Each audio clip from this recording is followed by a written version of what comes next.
శాంతి,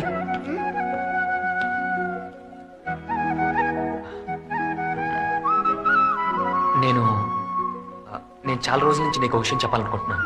చెప్పండి. మనిద్దరం ఒకే ఇంట్లో ఉండటం గురించి నలుగురు 4 రకాలుగా అనుకుంటున్నాను. అందుకని నేను నిన్ను పెళ్లి చేసుకోవాలనుకుంటున్నాను. జనం అన్నారని కాదు, ఐఎమ్ రియలీ లవింగ్ యూ. నువ్వు సరే అంటే మనం పెళ్లి చేసుకుందాం. I'm sorry. ఇప్పటికే మీరు నా అర్హతకి మించి సౌకర్యాలు ఇచ్చారు. Job, shelter, status. మీ మంచితనాన్ని అవకాశంగా తీసుకుని మిమ్మల్ని ఉపయోగించుకుంటాననే చెడ్డ పేరు నాకొద్దు.